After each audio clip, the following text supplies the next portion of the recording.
Well, good morning, everyone. It's the last day. It's a shame that the environment gets left to the last day, given it is the most important thing, right, on everyone's agenda. We need to save this planet that we're on, and we have just about the best person to address that, to kick us off today on this Planet Tech, Justin Winters from One Earth. Now, One Earth does loads of things, so I asked Justin, how do I explain what One Earth does? And he says it's a non-profit that drives collaborative action to save the climate crisis, working in science, in media, and in novel ways of approaching philanthropy. As a journalist, I love talking to nerds. I love talking to people that are really on their subject. Scientists, typically, they're in the weeds. That's great. And I also love talking to people that are involved in action, in actually driving change on the ground. But it's very rare that you meet someone that blends that scientific rigor with the sort of rolled up sleeves action. And Justin is one of those. And we're going to learn a bit today about the Project Marketplace and the Project Navigator. But Justin, we were here just a year ago talking on this same stage. Before we go into the details of what you've been busy at, just sort of tell us what's happened over the last 12 months. Are things heading in the right direction in your view? Are we winning this battle, or do we need to roll our sleeves up that bit more?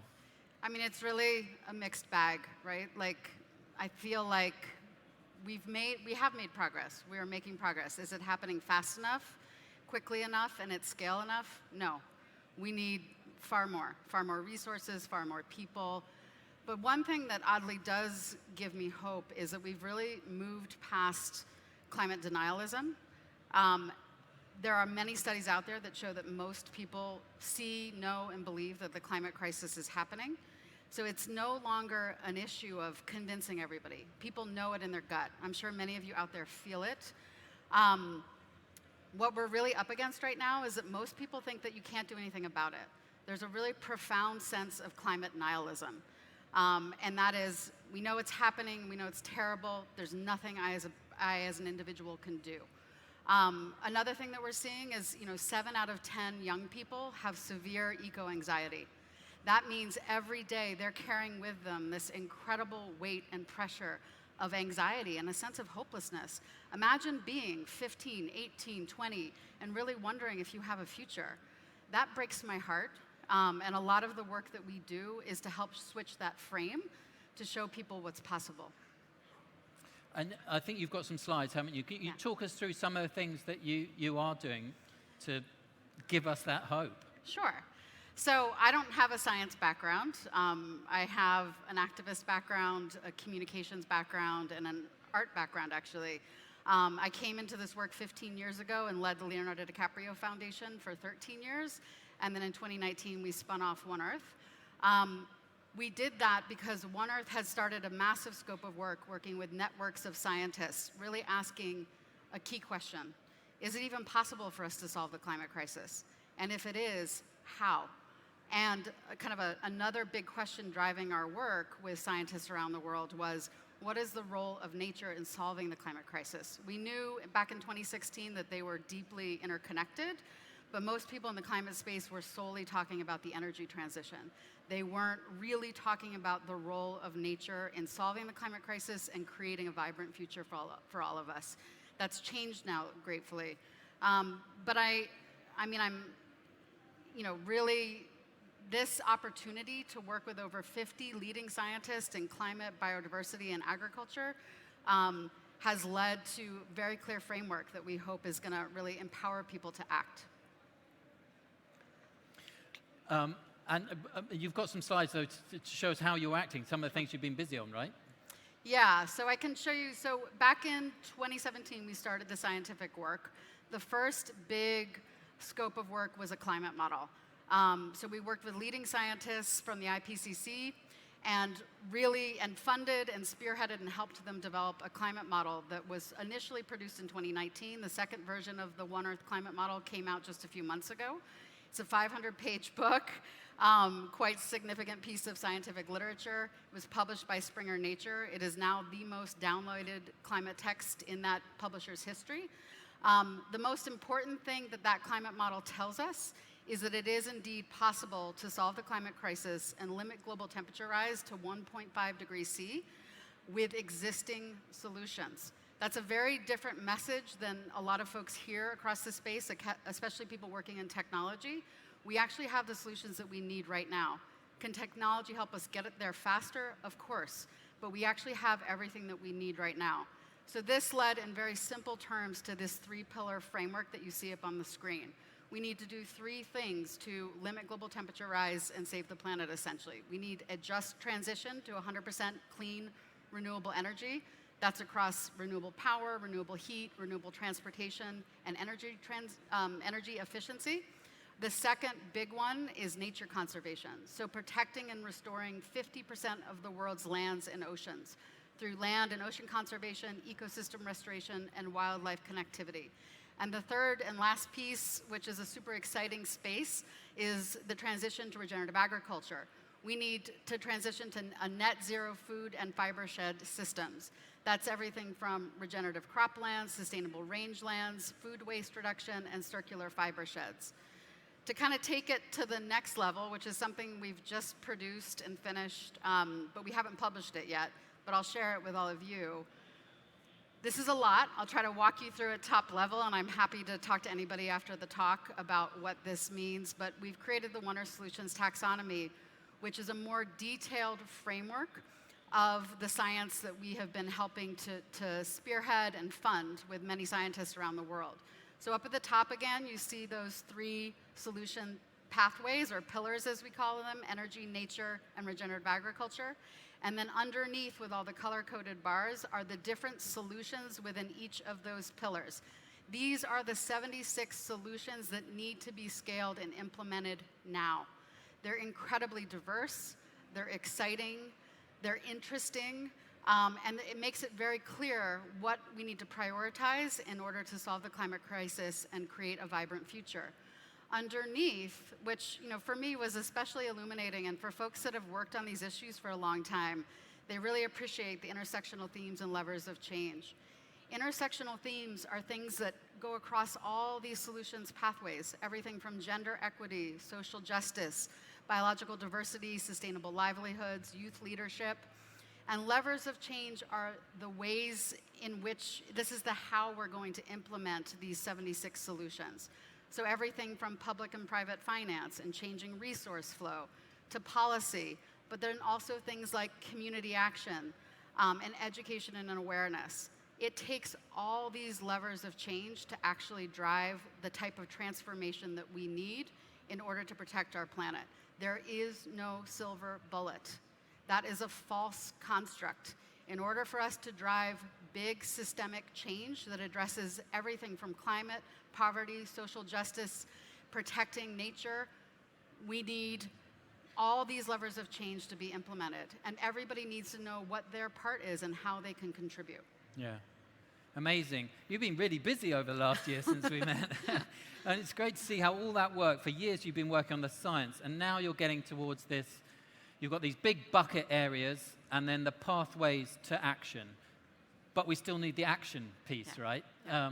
How do you mobilize people behind these? What can we do? What can people in general do to tug on these levers, as you describe them, these levers of change? So, I mean, one thing to call out is this is a roadmap, right? The only way you're going to implement all of this is with people, a global movement of millions of people implementing this transformation. I have a deep sense of hope about this because I had the honor and the privilege of working with global leaders, community, grassroots leaders around the world who were driving these types of solutions for 13 years. I had the honor and privilege of getting them resources and seeing what they could do when we, as a privileged funder, could get them resources and trusted them to know what was best for their communities. It was profound. Less than 2% of all philanthropic capital goes to climate and environment NGOs. And just a fraction of that actually reaches on-the-ground grassroots projects. To me, what has driven me for years is this huge opportunity to completely change that paradigm. What if we got them the resources? What if we helped to amplify and tell their stories? how mobilizing would that to be to all of us in this room and way beyond? So that's really kind of where we're at and what we're hoping to start to build. And I can showcase some of that next. Brilliant. Because it's not just, I'm sure there's just the fact that you're sitting here and you're listening, it means you're engaged, there is enthusiasm, people want to use their skills, they want to use their resources. If you can program, great. If you can code, great. But that's not enough. We need to funnel it, right? And you've developed this scheme, the marketplace and the navigator. Tell us a bit about that. So this is just the beginning of that. And I'm just going to play a background video while we talk about it. But so we built something called the Project Marketplace. This is the beginning of what we're hoping to build into a full-on platform for collective action to solve the climate crisis. The beginning of this was building an online, first of its kind, online database of projects from around the world that align with our scientific framework. And so there are hundreds, millions of organizations and leaders who are driving that change now. When you have a visceral sense and you have the accessibility, every single person, whether you've got $5 to donate or $1 million to donate, when you can see the movement of people that are driving this change and you can actively support them, it changes everything, because it gives you a sense of a global safety net of people who are implementing the transformation that we need right now. So this online database, you can go there, you can go to one.earth, and it'll take you directly to the Project Marketplace and Navigator. And you can go anywhere in the world and start to source and see and read about and see videos about the projects that align with the solutions taxonomy. This is just the beginning of what we're building out, and part of the reason I'm excited to be here today is that we have a room full of people that are working on technology and all of the kind of back-end plumbing, too, that we need to be able to power a platform like this. So this is just the beginning of that. And you can see on the side, you can also filter all of this data. And so that's another interesting way for you to really, zero in on topics that are interesting to you. And I see the projects going up and down. How did you choose those projects? How do we know that they're kosher, that they're actually delivering? So we work with a huge network of different organizations, different institutions like UN Equator Prize and others, who have spent years developing relationships with and sourcing projects from different regions around the world. We also work with experts who are experts by their region or by conservation or energy or regenerative agriculture. Call it a collective brain of intelligence that can help to source and vet these projects. We're simply tapping into that and making it accessible to everybody. And so I can go on there and maybe there's a geography that I'm passionate about, the Amazon or a desert area or my own locality, and find projects. You can filter it by geography, but you can filter it by other criteria as well. Tell us a bit about that. Yeah, and I don't know if I should switch to the bioregions frame, but jump in. Maybe before jumping to that, to what Oliver was talking about, you can go on there and not only source projects by renewable energy, nature conservation, regenerative agriculture, you can also source projects by women-led efforts, indigenous-led efforts. You can start to really zero in on the topics and the themes and the intersectional themes that resonate with you. Because not all projects or frames into the climate crisis speak to all people. And it's most important for you to authentically commit to things that you really care about. If that's protecting a specific species in a specific region, do it. If that is supporting women-led efforts, women-operated efforts, do it. If it's supporting indigenous-led efforts, you should have the agency to be able to act in a way that feels authentic to you. And so if I'm a investor and I've got a mandate to support women in Africa on climate resilience, I plug in those and up jumps. That's the idea. Yes. But it's not just for funders. As an individual, I can go on and sponsor or volunteer or... Yes. So my whole career and my whole life, I've really believed in the value that every single person brings to the space. We're in this moment right now where no singular solution, no singular person, no singular leader can drive the type of change that we're talking about. We need every single person in the room and around the world to find a way in. And the more of us that start to build community with each other, the more of us that feel the agency, the act, the sooner we can solve this. So we are building this platform with that in mind, giving everybody a sense of agency in solving the climate crisis and reconnecting to the earth and your community to do so. That's super inspiring. And the bioregional stuff that you just mentioned, this is you putting your science hat back on, isn't it? Have you got a slide on the bioregional? Yeah. And I'll play it too. So the other thing that you can do on the One Earth Project Marketplace and Navigator is you can go on there and explore a bioregion. So a lot of people ask, well, what is a bioregion? Essentially, all these different colorways that you're seeing up on the screen are it's a map of a map of the world that nature has drawn. We're all used to seeing a map of the world drawn by geopolitical lines. This is the original map, right? This is the original map drawn by nature. So every bioregion that you're seeing is a common assemblage of geography, climate, animals, biodiversity that need to be thought of together in order to protect and restore those regions. We worked for 2.5 years with over 40 leading conservation and biodiversity experts to create this new bioregional frame. And what in particular is unique about it is that it extends out to the coastal zones as well. Typically, folks that work on conservation think about land and ocean, and they're kind of separate sectors. But if you're creating a framework that is both honoring nature and also a new framework for engagement with people, it has to be inclusive of those coastal zones, because even here in Lisbon, we're right on the coast. You can't think about protecting and restoring the land and redesigning our food and energy systems without also thinking about the adjacent ocean. So these frameworks, this bioregional framework, is a new way to invite people in, to join the earth, to create community, protect and restore nature, and redesign our food and energy systems. So you can go on here and explore the bioregion that you live in, or a bioregion that you care about, a place that you love, and start to really understand that region and the nature that exists there. To me, that's a powerful invitation to think about this in a new way. Fantastic. And what can they do to help? You said this is 2.5 years' work, but it's not finished yet. Yeah. So we've got a group of technologists and coders and financiers and who knows what, but people that are committed to change. This is a tool for change. What do you need to get this really, scaled up on everyone's laptop so it's the first thing I go into, one.earth. So, for right now, these are tools that you can access and use, and you can directly source and find projects and support them. You can also join our community at One Earth.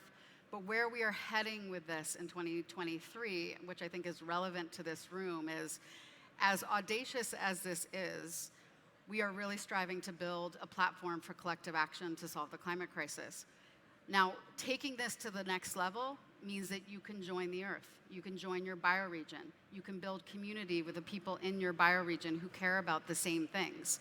You can not only donate to projects, but volunteer with projects. People that engage in a platform like this would also be able to vet and source projects as they build credibility on the platform. So we have a big goal for this. It's not about us at One Earth. I built One Earth with my co-founder, Carl Burkhart, not to be one giant institutional new environmental organization. It was supposed to be built on a new model that really honors this vast, diverse array of people and nature around the world. And my hope is that we can be part of starting to build a collective platform for the earth that inspire people around a new frame. Not that it is impossible to solve the climate crisis and our future is doomed, but that we in fact all have agency in this moment to completely transform where we are right now into a future that is just, equitable, beautiful, diverse, and has vast beauty in it, where we're protecting nature and also protecting cultural diversity around the world. It is possible, and I hope that people are up for stepping into that frame and being mobilized in this moment, and we'd be honored to work with any of you. Fantastic. we've got a week, this is flashing red, we've got 30 seconds left. COP is happening just a week away. You've some powerful messages there, as well as the tool to get involved. Nature being really important, we've overlooked that, the separation of nature and technology. The fact that the technologies are already there, we just need to get mobilized and make them more efficient and scale them up. Do you have another message? You've got now 15 seconds to take into COP to give people to hope for that this is solvable. Well, I guess an important message in the lead up to COP is don't expect this COP to solve it. As I showed from the solutions taxonomy, policy and governance change is just one lever of change. So don't put all your eggs in that basket. It is not just up to political leaders. We need to be building the ground game at the same time as we are starting to drive big political change at the top. So go into it with a measured sense of the importance of that moment. Find a way to engage. Find a way to lend your passions and your talents to this collective crisis and the potential transformation that we have in our hands. Brilliant. Thanks, everyone, for listening. Have a great day. Planet Tech. Justin will be lurking around 1.earth, but Justin, thank you so much. Thank you. Thank you.